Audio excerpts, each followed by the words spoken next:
TPCC అధ్యక్షులు మహేష్ కుమార్ గౌడ్ సందర్శన సందర్భంగా శివంపేట మండల కేంద్రంలో కాంగ్రెస్ నాయకులు రెండు వర్గాల మధ్య ఉద్రిక్తత నెలకొంది. బగాలముఖి శక్తిపీఠంలో యాగశాల ప్రారంభోత్సవ కార్యక్రమంలో ఈ ఘటన చోటు చేసుకుంది.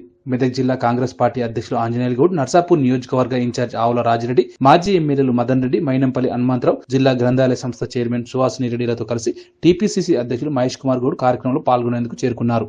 ఈ సందర్భంగా స్వాగతం పలికే విషయంలో శివంపేట మండలం చెందిన ఇరు వర్గాల కాంగ్రెస్ నాయకులు పరస్పరం ఘర్షణకు దిగారు. వివాదం కాసేపు ఉద్రిక్తత రేపింది.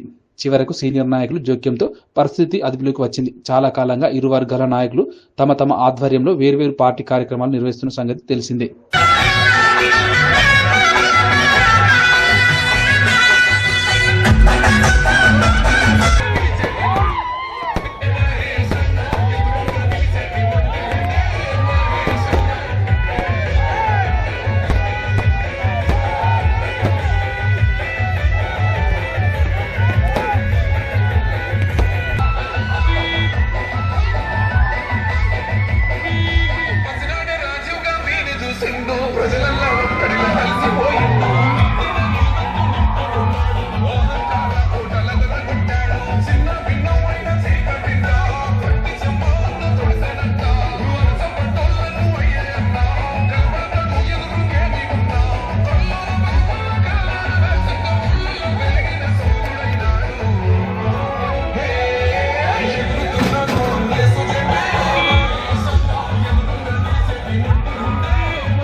యువతల